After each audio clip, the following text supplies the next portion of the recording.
we are now on all of that? And one small question I remember that I dealt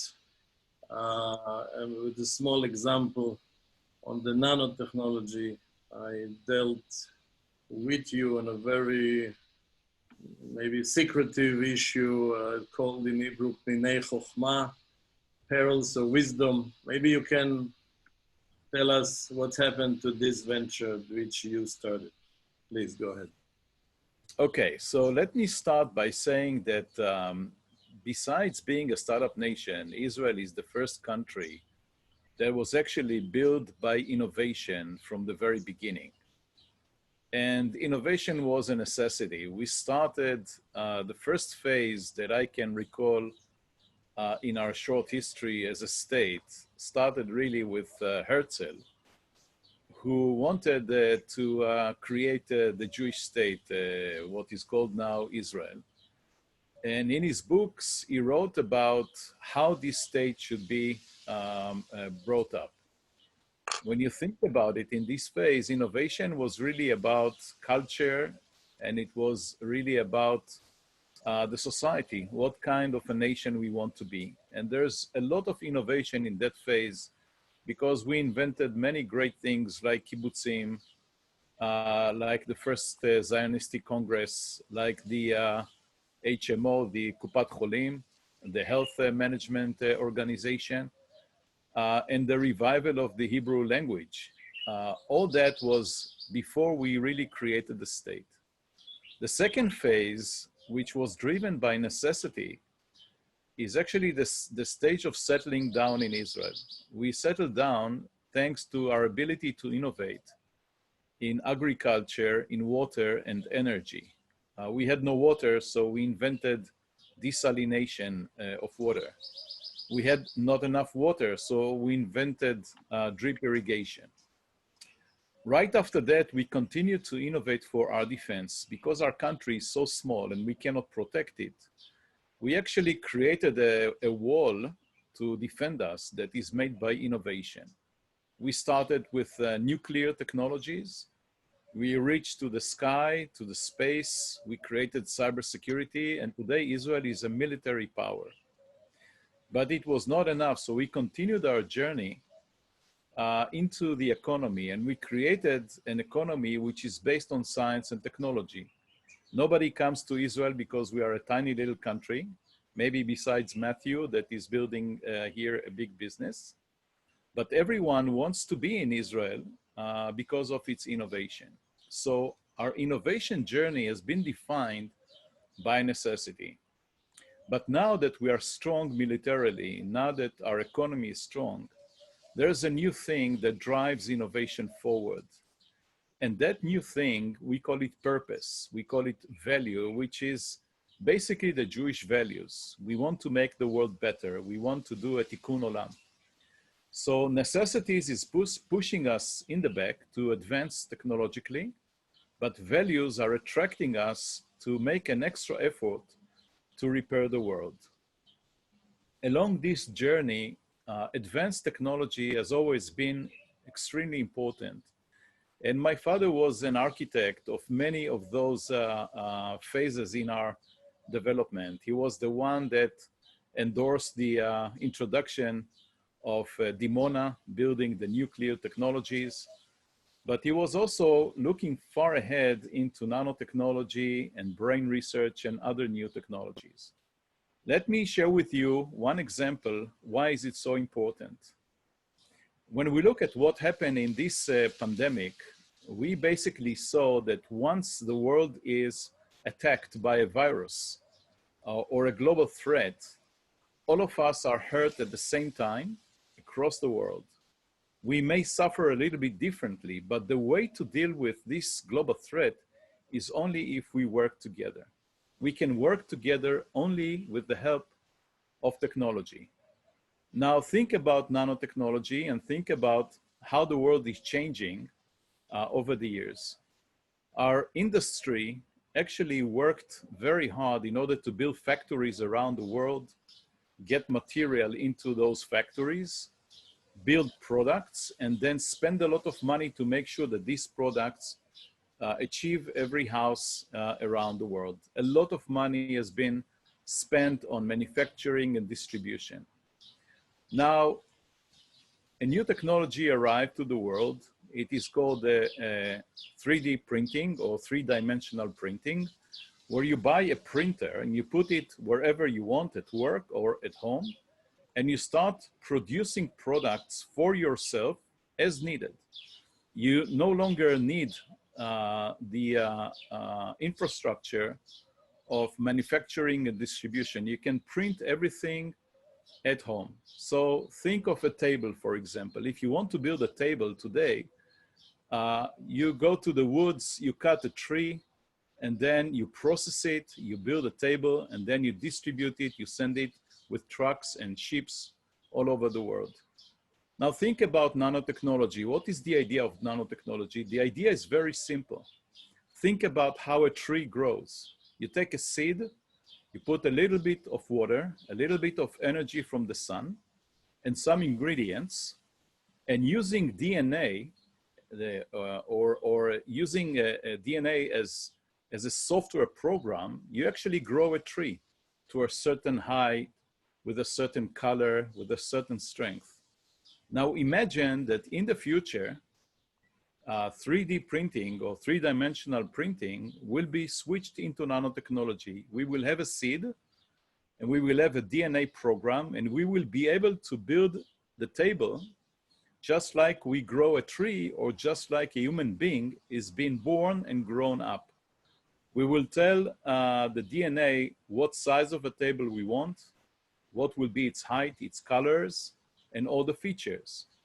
And imagine what will happen to the world when, with technology, we move from big factories into growing products in nanotechnology. My father believed that by mastering advanced technologies, you can always be ahead of your enemies, of course. But in the new world that we are entering now, and COVID-19 showed us very clearly, the world will behave in a certain way. On one hand, every country will take care of its own. Every country is like a tree. You need to have your roots deep down, and our roots are the Jewish values. They are our investment in research and development, our education, and the tree can go strong and can grow high. And if all countries will behave like innovation nations, just like Israel, as a tree, we will not have to fight each other in order to grow. We can compete for the sky, we can compete for the sunlight, but we don't have to do it on the expense of others. And so when other trees are becoming strong, then we have a forest that can actually protect us from winds and fires, and we can survive together. This is the world that we live in. Now, Aaron, you mentioned the Pninei Chokhmah, pearls of wisdom. That was an idea to use nanotechnology to protect us from terrorism. As you know, when we lived in the old world of wars between nations, we needed to have deterrence. We needed to have weapons that will deter our enemies. And the atomic bomb is such that when it is exploding, it actually breaks down into billions of little pieces, very, very small, tiny, invisible, and they create tremendous, tremendous destruction. But with nanotechnology, you can do the exact reverse process. You can take very little elements, seeds, and with DNA, you can grow something new. And my father thought that when we are moving from a world of wars to a world of threats, and global terrorism is one of those global threats, we should build a new platform to deal with terrorism. And so he thought that nanotechnology will be the right platform when we will be able to build very, very small devices, very, very small robots, invisible, that will work together in a network as a flake. And this will be able to identify and deal with threats like terrorism, because terrorists does not come with uniform and does not come in an organized manner. They are out there somewhere, and you have to discover them, and you have to find them in a very complicated areas. The system works now. The Israeli Defense Forces are using it. And actually, we're seeing tremendous growth. Actually, Pearls of Wisdom became a very important platform for our security and defense. And it is becoming a center of meritocracy for nanotechnology and for miniaturization. That's nice. Thank you. As a curiosity, you know, we had 2 days ago the Chag Shavuot, which is the when you are, according to our tradition, you got the Torah, the Bible. And a friend of mine just gave me for this Chag Shavuot, I don't know if you see this kafling, in Russian it's zapanke, and inside is a plate of nanotechnology, which all the Bible is printed. So I mean, I got the Torah via that cufflinks. Your friend is Lior. Your friend is Lior? Your friend no, from the technological part of Israel, very high-level technion guy. But anyway, it's very interesting because I must say some word or some, you know, we call Chag Shavuot Chag Matan Torah, mean it's the time when we gift you or give you the Torah, but it doesn't call, some people call it Chag Kabbalat Torah, receiving the Torah. Giving. So giving it, it was given equally to each one, but to receive it, each one is receiving it in its capacity, in his beliefs, in his way. So this is a very nice point. But anyway, I got the Torah. I received the Torah in full with the help of nanotechnology. So it's just. And the next question, we talk about the seeds. Can you plant the seed, and one day this seed, with all the artificial intelligence, can grow on us, can manage us, can compete with us? What do you think? Are we not going through a dangerous path that one day will wake up and will be marginalized? You know, let's look at what happened during the recent outbreak of the pandemic. Until we had the coronavirus pandemic outbreak, we thought that artificial intelligence and automation will take our jobs away from us, and we will be idle. We will not be able to work. It will take our jobs away from us. I think that in this new world of global threats, and what we have seen in COVID-19 is maybe a preamble. There will be additional situations where the world will be attacked by a global enemy that will address us all. It can come from climate change. It can come from cybersecurity. It can come from healthcare pandemics. There are many, many risks. And what happened is that in order to address this threat, we were asked to be socially distanced and actually sit at home. And first of all, the first important thing to notice is that this is the first time that the world is putting itself in a major economic crisis in order to save people's life. Think about 100 years ago, in the First and Second World War, we got into real economic problems, but we spent so much money to kill each other. Now we are willing to sacrifice our economy in order to save ourselves. But think about this, if we're sitting at home, if we had automation, if we had robots, the world economy could continue onwards. It can continue to manufacture, to do all the processes while we are at home. As a matter of fact, we are using a lot of technology in order to continue and work, in order to continue and study. Think about distance learning. Think about the call that we're having now. think about the fact that people could help in medical treatments through networks. So I'm the one who believes that innovation and technology advancements, first of all, it's unstoppable. Secondly, we can use it for our benefit. We always tend to see the downside of new technologies and how technologies can be used for the worse. And it's true. I mean, technology at the end of the day is idle. It can be used by good people and it can be used by bad people. It is important that all people that are developing technology and all people that are engaged in innovation will adopt the moral values and the compass that will make sure that our technology is being used in a proper way and for the benefit of the world. And I think this is a trend which is now rising significantly in our societies. First of all, the United Nations defined 17 sustainable goals that we need to meet in 2030 in order to make the world safer. We have to fight poverty. We have to make sure that we have clean water, that we have fresh air. We need to make sure that we protect our planet and we protect our society.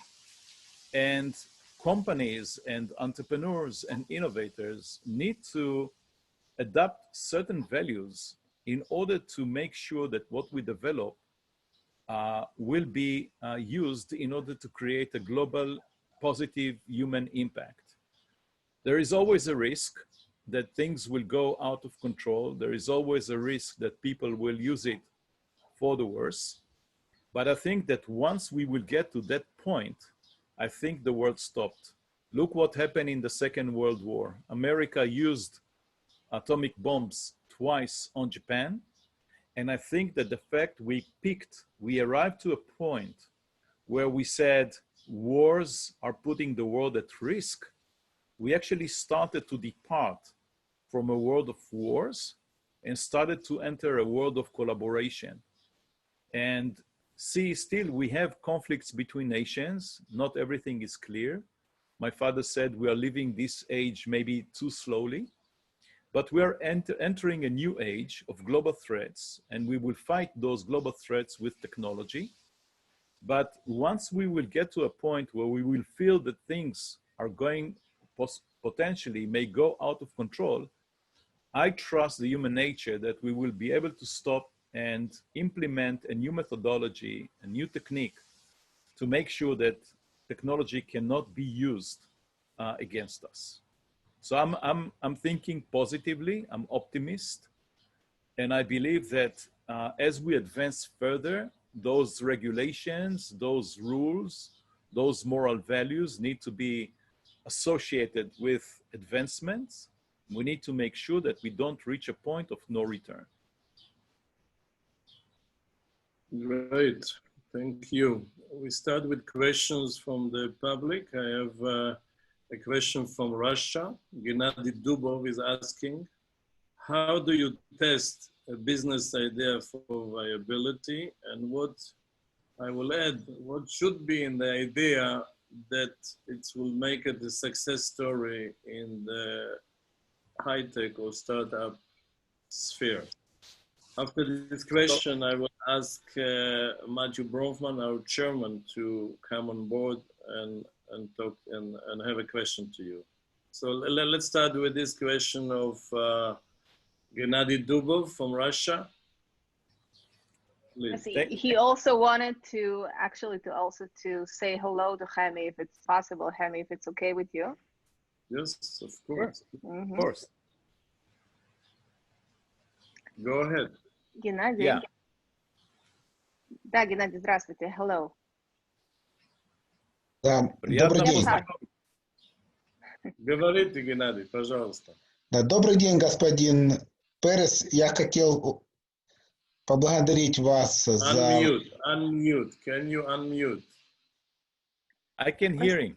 Выключить, Ken, he's on translation, so. Okay. Yeah. Mm-hmm. Mm-hmm.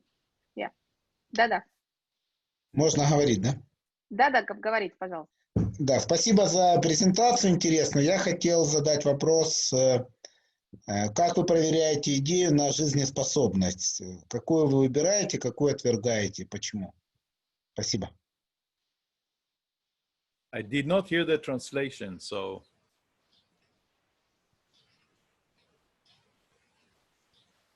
So the question was, if I will interpret, how do you test a business case or a business idea to continue with positive, how you decide to go for it or not to go for it, if you understand the question. Of course. So in our fund, in Pitango, we are using what we call 4 T's, T, the letter T. Team, first of all, most important thing is who are the people that are leading this new startup or new technology. And we're looking for outstanding individuals that are very committed to what they do, that know what they do, and they have a passion to be successful. And they are resilient.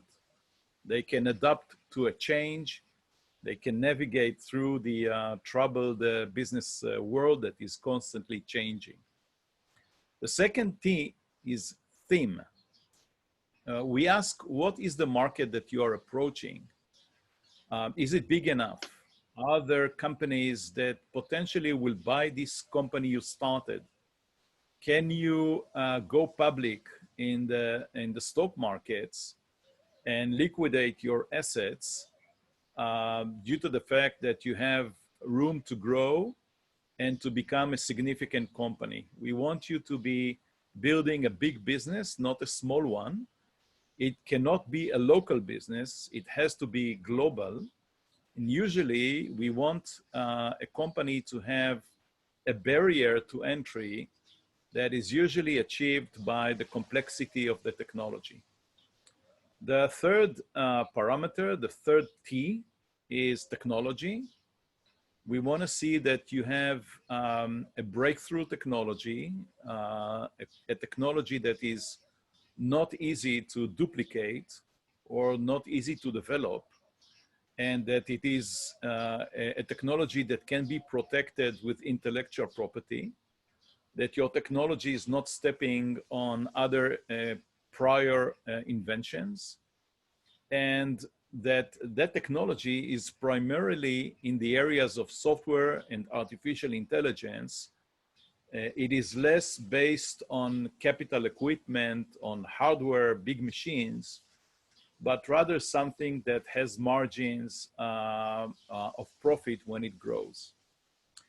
The fourth parameter is terms. We want to make sure that the valuation of the company that we invest in are reasonable, and they will allow us to enjoy the growth as the company progresses.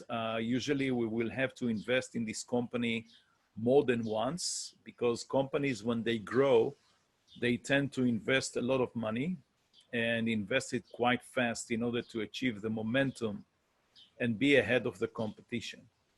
We are looking for companies that can be category leaders.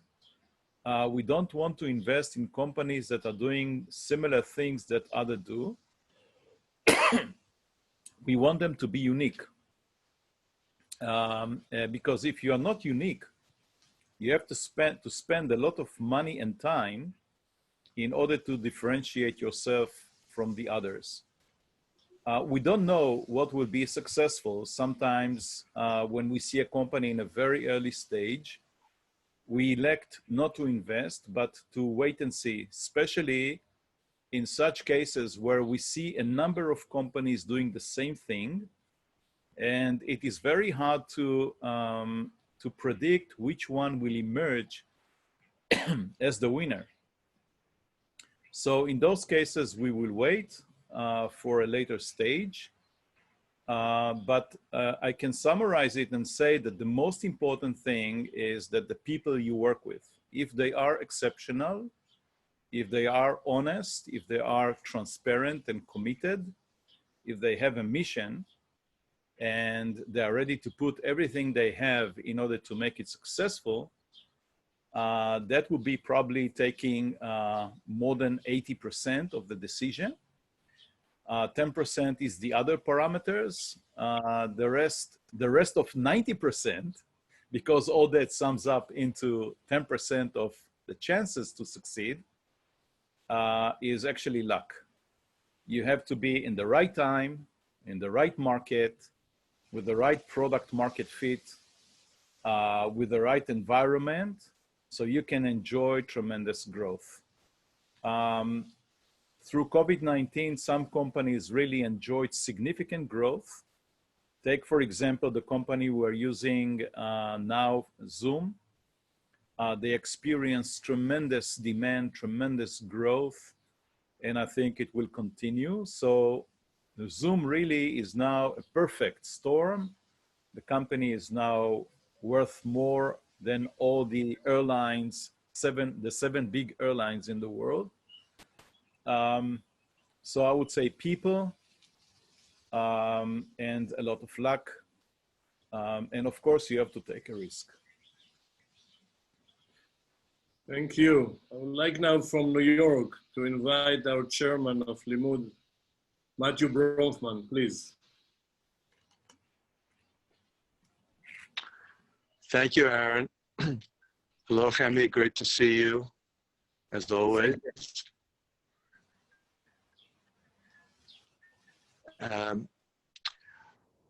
So actually, I just bought a university in nanotechnology, and maybe I'll come talk to you about it. Sounds like it fits all the parameters you just outlined, except perhaps the valuation, which might be a little above your target.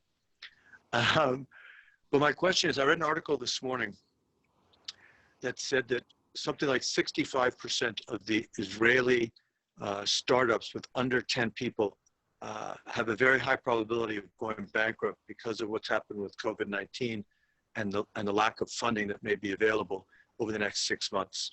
I'm wondering if you could share your views on that, and if you think that statistic is accurate, what can be done? Because it is the lifeblood of the Israeli economy, and as you said, the innovations that have saved the world, from whether it's healthcare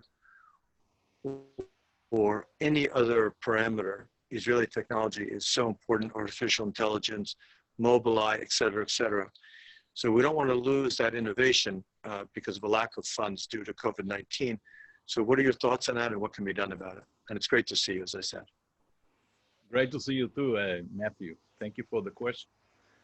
I'm optimistic, I'm not pessimistic. First of all, when I look at our own portfolio through COVID-19, I can tell you, and this is not to show how great we are, that none of our companies are going to be lost because of COVID-19. And actually, when you look at the startup companies, you can basically see a few things that are important to understand. First of all, there's a group of companies that because of COVID-19 are doing much better. Many of them are in the cybersecurity space or are in the healthcare space. All of a sudden, they are becoming very important, and there is a lot of demand for these companies.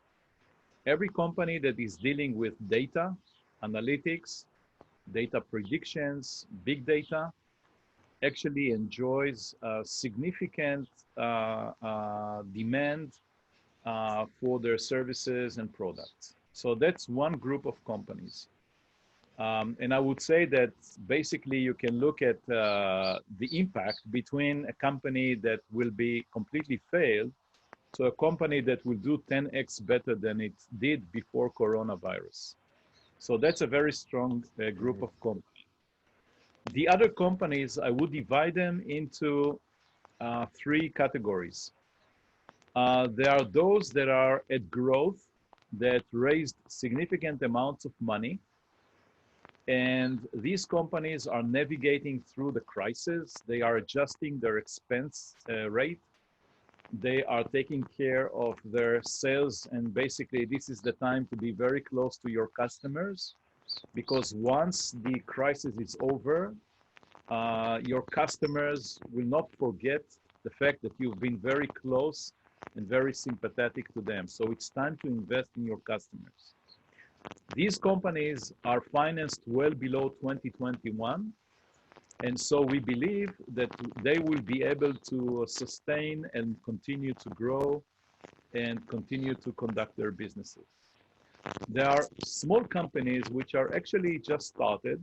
They are tiny little companies. They are developing something that most likely will be in the market next year. With these companies, what we do is we rethink about the new world that we're going to see, the new normal, as we call it, and we make sure that what they develop right now, what they are going to bring to the market, will be interesting and important for the new world. If not, they have to pivot and change. In any case, these companies are not burning a lot of money. So these companies, the advice is basically to be as productive and as resilient and try to get any resource of capital in order to allow them to bridge beyond 2021. In between these two groups, there is a group of companies which have not raised enough money. They have a very short runway, and the products are not necessarily fit to deal with the crisis that we're seeing right now. If they have great entrepreneurs, if they have strong investors, they may be able to pivot to a new direction. But if not, they may not be able to survive the pandemic. As you know, some of our companies are operating in the US, and many of them applied for the PPP program, which is an abbreviation of Paycheck Protection Program, meaning that the US government will give you money if you secure jobs for others. But it's really for companies that have a very short runway and they're going to fail very soon. Others are afraid to take the money because after the crisis, the US government will come and check if they took the money for the right reason or they just took it as a caution. So the bottom line is that I don't buy the 60% portion of the young companies. In any case, the death rate at very early stage companies is high in any case. But it's not a loss investment because it's like, it's like when you train the military. There are people, unfortunately, that are killed in training. But it's the cost of doing business. It's the cost of sustaining a vibrant, innovative economy. There will always be companies that will fail. Sure, of course. There are enough companies that are successful, they will be the role model, and they will be the ones that will attract the new entrepreneurs.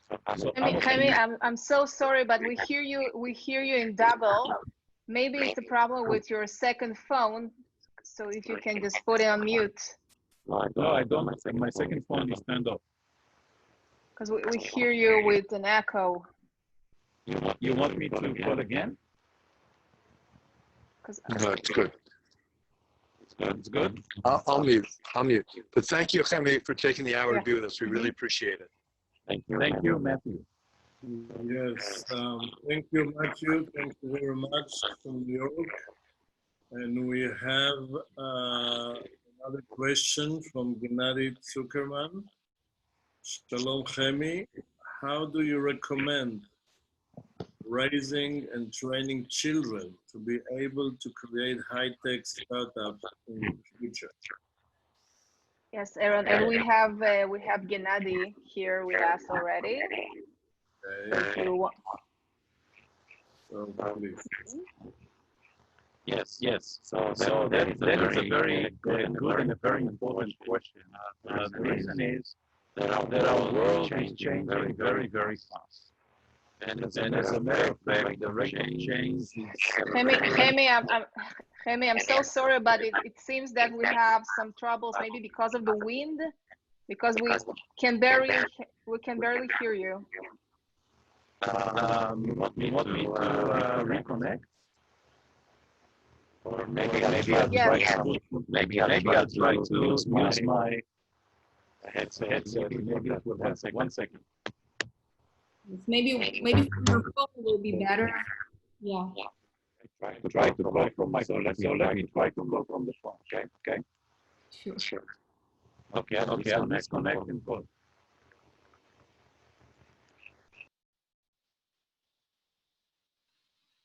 So we'll wait for a minute, for a while, till Chemi Peres will join us again. And hopefully it will take less than a minute. Thank you for your patience.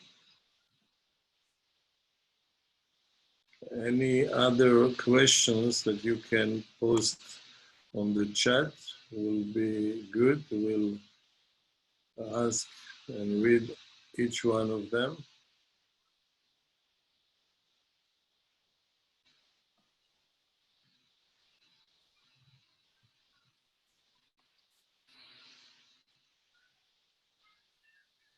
Natasha, maybe you can try to reconnect Chemi. Yes, we're trying our best. Thank you. Yes. Okay, we have Chemi disconnecting.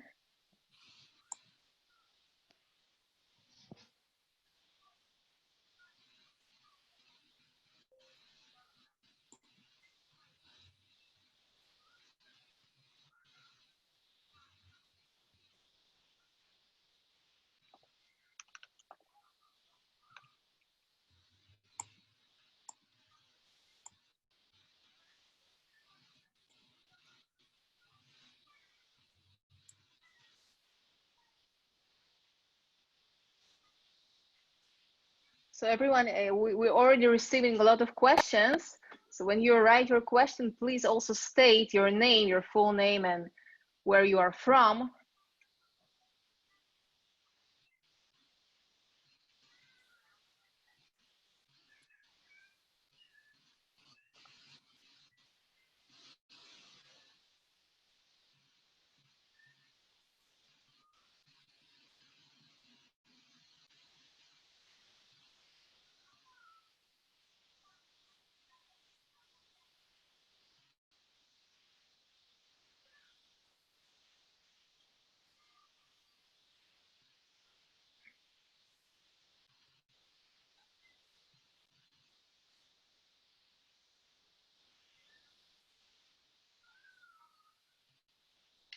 So we're still waiting for Chemi to join us again.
Okay, it appears we have Chemi again with us.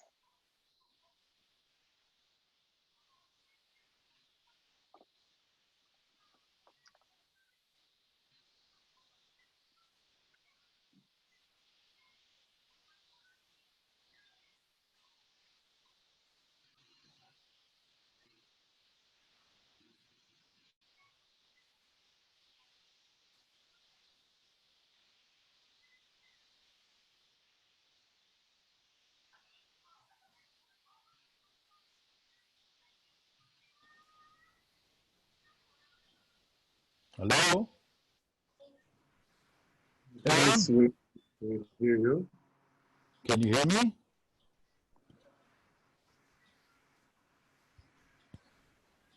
Can you hear Yes, me? Chemi, yes, we can hear Yeah. you, but we can. Okay, now we also see you. Okay, perfect. Okay. I'm sorry, I tried to connect, but it was impossible. Yeah, now it's way better. Thank you. So let me answer the question that, okay? Back to the education of the Yeah. children. Yeah. So I believe that the world is changing so fast that teachers do not really know how to teach children. I was in Dimona a few days ago with a group at high school that are working on a global competition of developing robotic systems. It's called FIRST. The competition is called FIRST. And I was amazed about what these children are doing.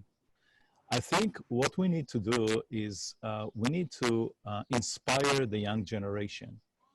We're doing it at the Peres Center for Peace and Innovation. We've been building in the Peres Center for Peace and Innovation a visitor center specifically designed for young children. What they do in this visitor center, they have a journey that takes about 1.5 hours. And we try to inspire them with the fact that they have so much potential inside themselves. They need to believe in themselves. And the teachers, instead of trying to teach them, they need to be mentors. They need to guide them and let them extract the potential that they have. They have to understand that they cannot lag behind. The world is moving fast, very, very fast forward, and children are not allowed to stay behind. So what we do is, first of all, we show them the power of innovation and technology, the power of thinking out of the box.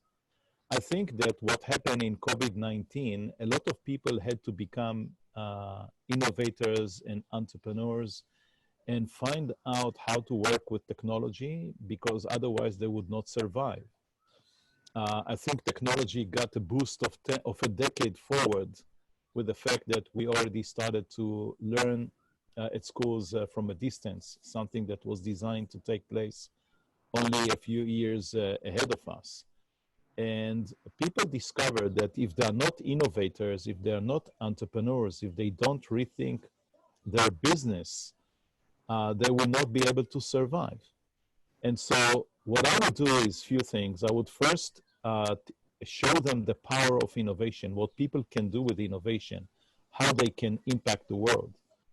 I will show them entrepreneurs and inventors, people that have changed the world because they believed in themselves, because they were pursuing their dreams. And I would teach them to be optimistic, and I would teach them to be a dreamer and pursue their dreams. And we show them how the world has changed with those people who are inventors and entrepreneurs. They have all the tools to teach themselves. I mean, information is available for everyone. They can learn about every subject in the world. But I would inspire them to read a lot. I would inspire them to think a lot and to see the power of these tools. What we did in the Peres Center, we developed what we call keys for the future. What are the things that children need to be taught in order to be able to safely develop themselves in a world that is moving very, very fast? More specifically in Israel, and Aaron knows it, I think, I believe that we also need to teach them the values, and there is no better place to teach values than reading the Bible and learning about our history and seeing the wisdom of the prophets and learn from the words of wisdom from the Bible. I think that if we do that, I think we will be able to give them the right tools to deal with the future. Innovation has not been yet fully introduced in the service of education. There's been some revolutions in the United States with Khan Academy and others. I know that there are many people that are investing a lot in education, in supporting the young generation. I think that Israel needs to put its education system in the first place and provide significant measures, resources to teach our children, especially in a very young age. My father always spoke about the fact that our brain is being shaped up in the first 6 years of our existence. We need to have the right feeding, the right ingredients in our food. We need to think, we need to read, we need to stimulate our brains. And at the end of the day, this is the most important resource that we have, not only as Israelis, but throughout the world. So I would put education and the young generation at the highest priority of everything that we do. Very good. Thank you very much. The question from Alberto L. Satin from Michigan, USA. Stonebridge Group, please. Thank you very much for the chance. I wanted to ask Emil, how has the coronavirus and yet the potential recession impacted your risk profile when valuing a company? I mean, different in past recessions, we have seen things developing relatively quickly. On this one, it looks like we're more in a slow motion picture. So how is this impacting your risk profile and how you see the value of companies when you do the acquisitions?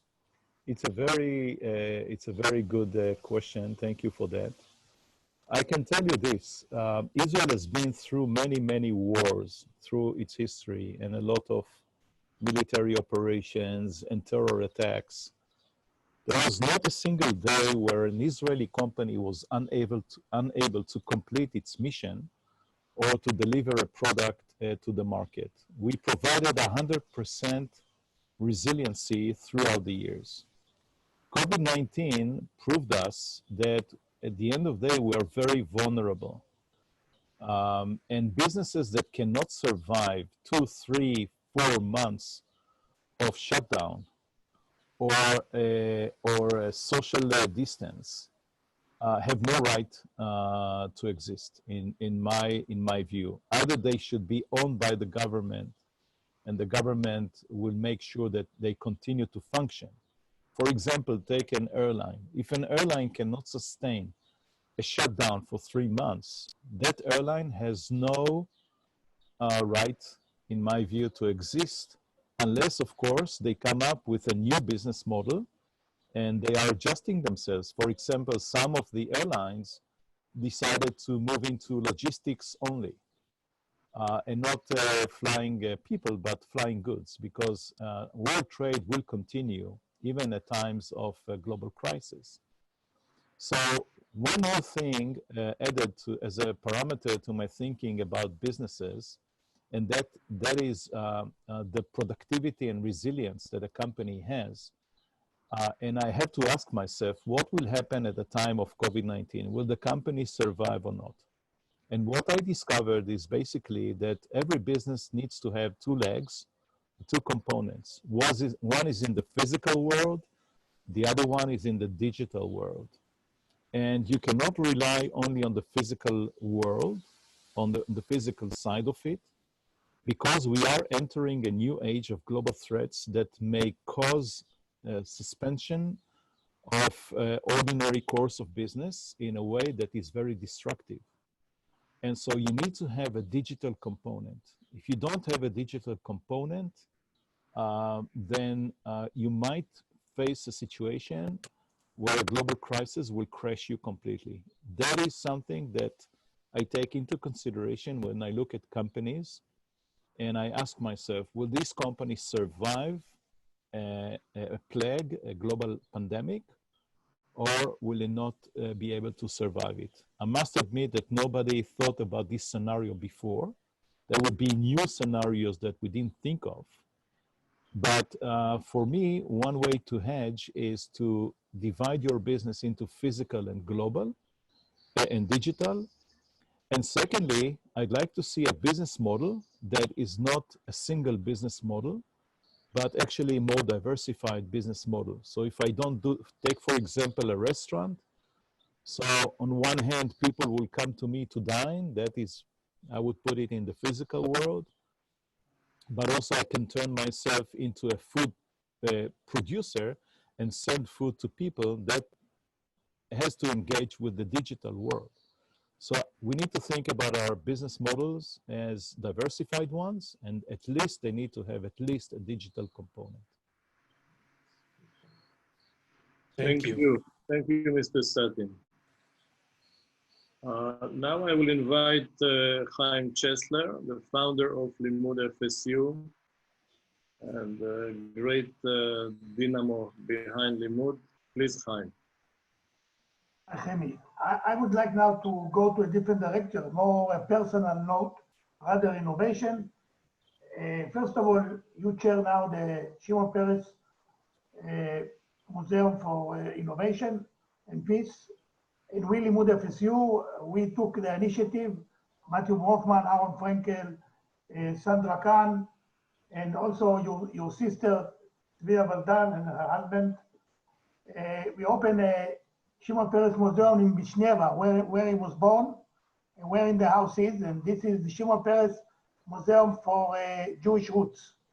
So in this opportunity, I would like to ask you, in this important forum, to come to visit our museum over there when we'll hold the E-Limmud conference in Belarus. I think this is something that people need to know, and this is the pride of the Belarusian government about this museum. Belarus don't have any coronavirus, as we know.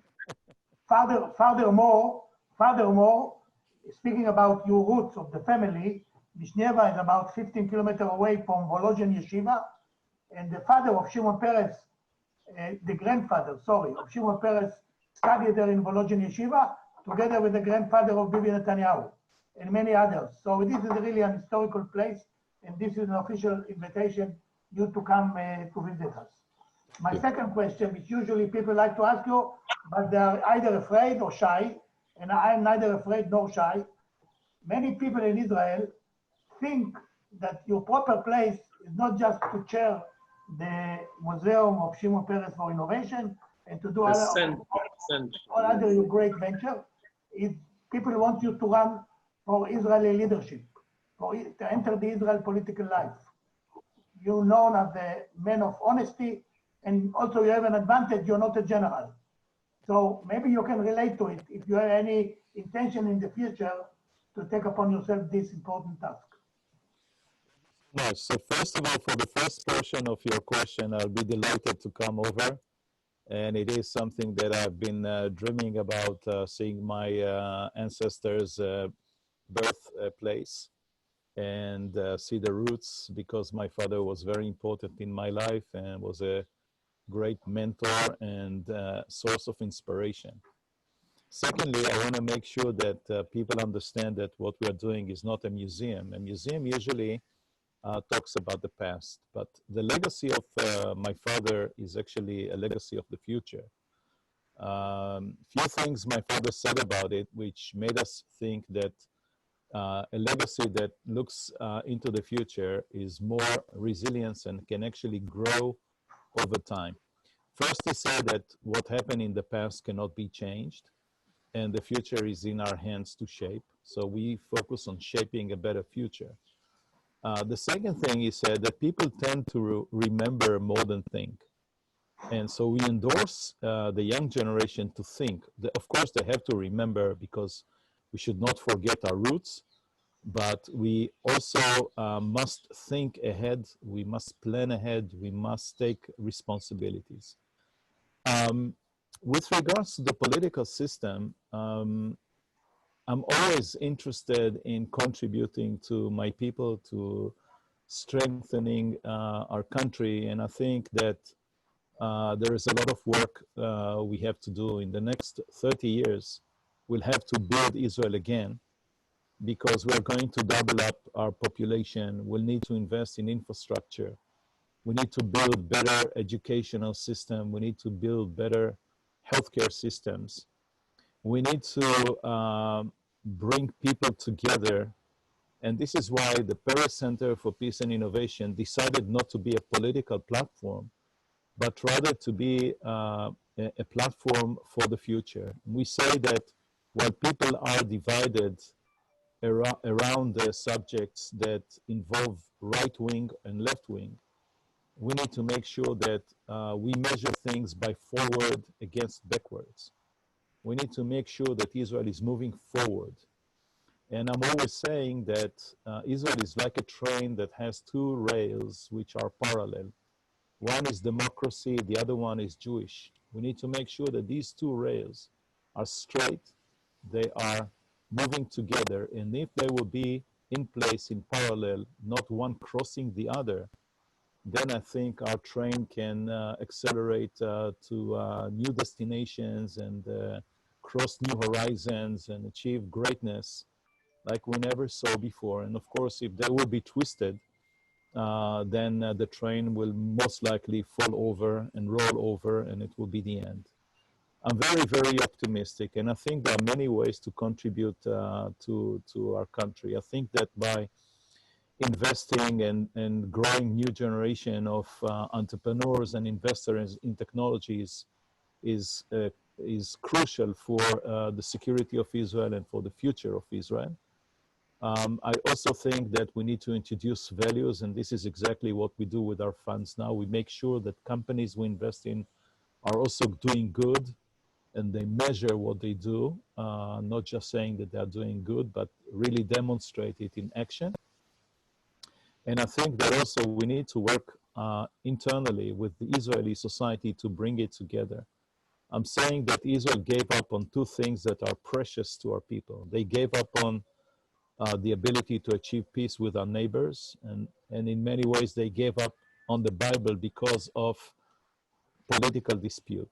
I think that we need to make sure that every child, every boy and every girl in Israel is able to move forward into a new world, a peaceful world where Israel is a strong, growing nation. And when people are lagging behind, we see it translates in political dispute and separating us left and right. It happened in the United States in many ways. It happened in Europe with the disintegration of the European Union, and more than ever before, we need integration as opposed to disintegration. With regards to the political platform, your ability to be impactful, I think, in Israel today is only if you achieve a prime ministership. I think that what we are seeing, especially in the unified government, we got one government at the cost of two. Usually in business, you try to achieve exactly the other way around. I'm not overruling it, but I have to see that there is a way to achieve what is important for me if I step into this political platform. For better, for worse, people will judge me in many ways by the legacy of my father. I'm associated with this name. Our country right now is very much leaning towards the right wing. And there are certain things that will credit my father's legacy for many years, like the creation of Dimona, and the things he did by building the Israeli industry and the defense industry, and his work for the economy and peace. But I'm afraid that right now it's very hard to find the right platform to get into this life. I wanna contribute. Israel is important for me. I do everything that is in my power to make sure that Israel is moving in the right direction. Right now, it is with Pitango and with the Peres Center for Peace and Innovation. We're making a big impact on our society. Sometimes it's more than the impact you can achieve as a minister in the government. But if there will be the right timing and the right opportunity, I'm not overruling potentially trying to step into this world. I cannot be more specific than that, I think. Yeah, you did it very clear. The coronavirus, Yeah. I think I've contracted the virus, but I'm not sick. Yes. Well, first of all, I want to tell you, Chemi, I and eLimmud founders, Chaim and Sandra and Matthew Bronfman, we visit Vishneva. It's very beautiful green area, and we visit the house, and I don't know, most probably you are aware that behind the house is a water whale of fresh water, very unique water, must be, because if your father and grandfather used to drink and they achieve what they achieve, most probably the water there is very, very good ones. We visit there, we visit the Volozhin Yeshiva, etc. You should be there. I'm ready to join you to do the visit. And I will not take more of your time. I know you are limited. The last two questions, and with that we will be done. Sasha asking, Dan Ariely claims that thanks to one of his studies in 2006, he invested in a company where he find the coffee to be the most delicious one because it show excellence of the employees' attitude. So he decided on the company, but the quality of the coffee he was served. So is it correct, or what should we really have finally to take a decision about the person or a company so we can take a decision to invest and hopefully to be successful in the high-tech industry? Please. There are many ways to check the quality of a company. Some people say they usually go to the bathroom, they see what's happening, and they come back. But really, to be serious, I think that first of all, you sense quality when you meet with the quality people. Yeah. You listen to them, you hear them, you see the style, the way of thinking, the way they express themselves. You should know that you are, I mean, really great companies are very easy to identify, just like really bad companies are easy to identify. The problem is the 90% that are in between. Now, I think that what I've learned is to do reference check. What I do is I ask the founders, people that are leading the company, to give me a list of people that I can talk and reference them. And what I do is I get on the phone, and on every important person in the company, usually it's the CEO or the co-founders, and I conduct something between 10 to 30 phone calls. I tell everyone that I call that he or she may talk freely because I'm not recording it, I'm not using it. And in any case, whatever they say has a very small influence because I'm going to do a lot of calls. And I ask them to speak freely about the good things and the bad things about these people. And I think that after you do 5, 6, 7 calls, you start to hear the same tune, the same tone. And if it's repeating itself, you know that you're in good hands. One investment, for example, that I did, it was in a company called VIA. The two founders are PhDs, both of them Israelis, serviced in the Israeli Defense Forces in top technology elite unit. And I spoke with their teachers in the universities, with their former employers. But I spoke also with their boss, so to speak, in the Defense Forces, Danny Gold, who is a senior officer today in the Ministry of Defense. And he was actually, he had as subordinates the best minds in the Israeli technology units. And he told me that these two guys were probably among the top 3 ones. When you hear this kind of reference, you know that you are in very good hands. And I always believe in reference because I never trust completely my ability and my intuition to identify the right people. So I'm using my intuition, but then I check myself with reference, and I find it to be the best tool to choose great entrepreneurs. Great, thank you very much. And the last, most probably from Israel, Chemi Peres has a question to you. With that, we have finalized the very interesting session. Please. Erev Tov. Hi. אני אייצג את הפריפריה וגם שאלה על הפריפריה בעצם. אני מקיבוץ כפר בלום, אבל עובדת עם בדואים. Should I speak in English?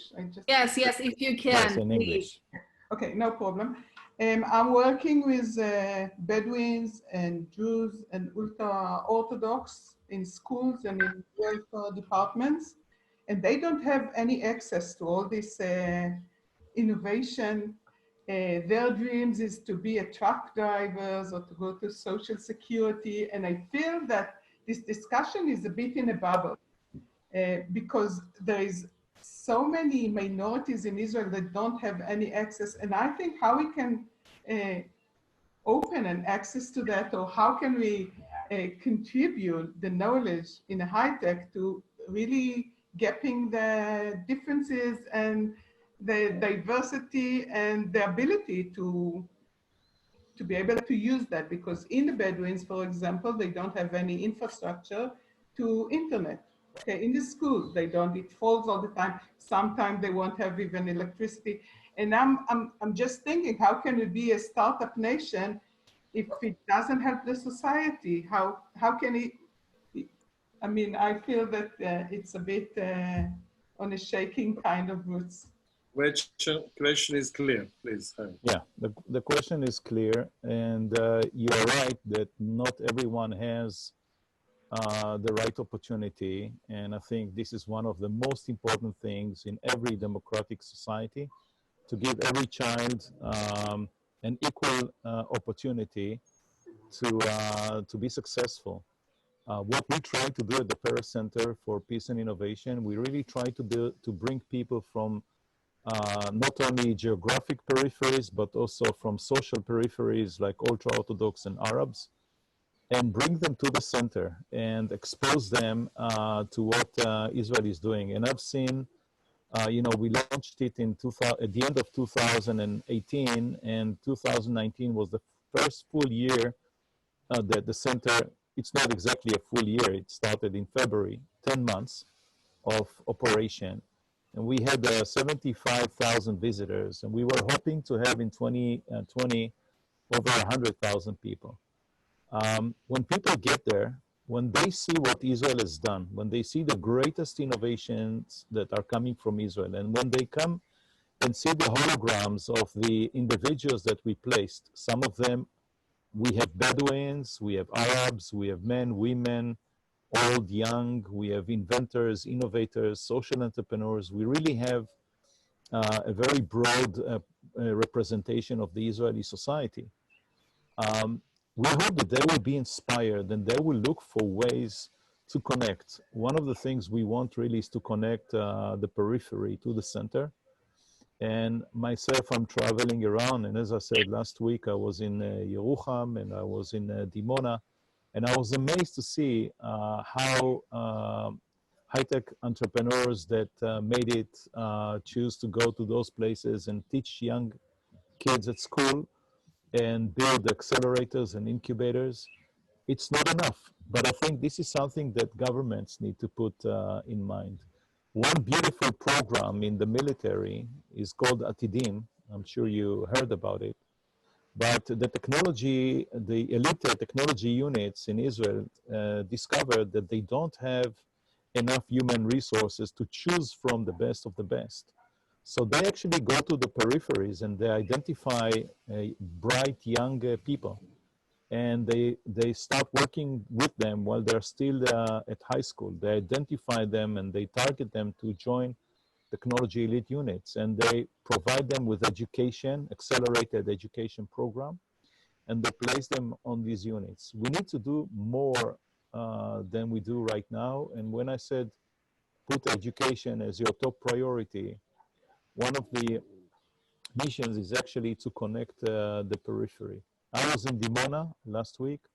I must tell you that the team there in the Zinman High School, which is part of the DARCA network, they presented to me what they did in FIRST. FIRST is a global competition. By the way, the founder of FIRST, Dean Kamen, was inspired by my father and decided to create FIRST.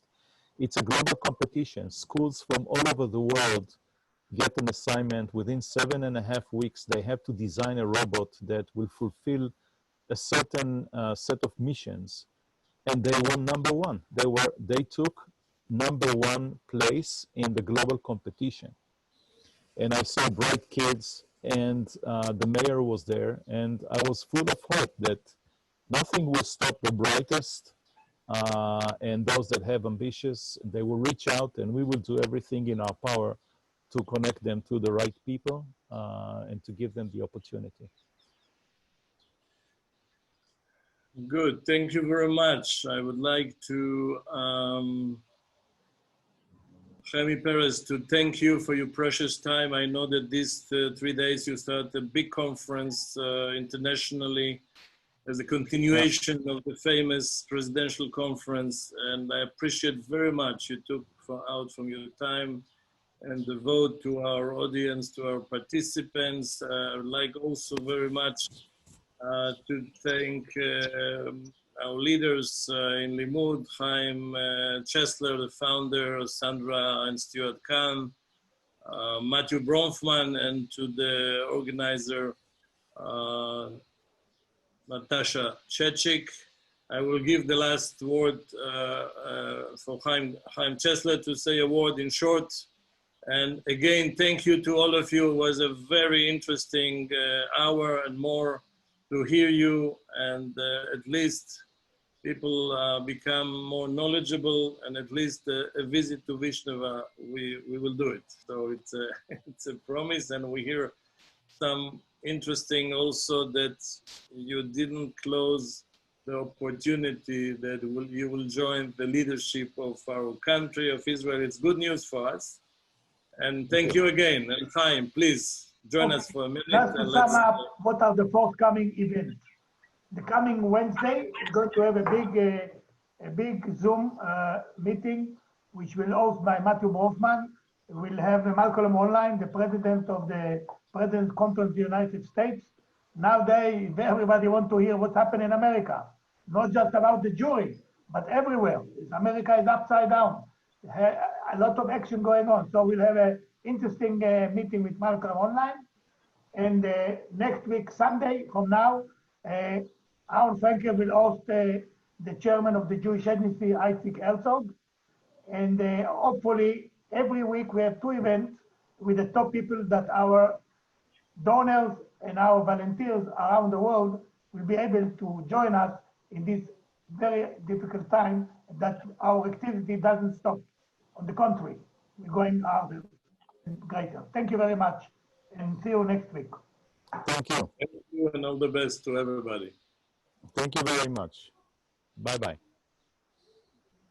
Thank you. And all the participants, if you want to see the recording, go on our official Facebook page. Thank you so much.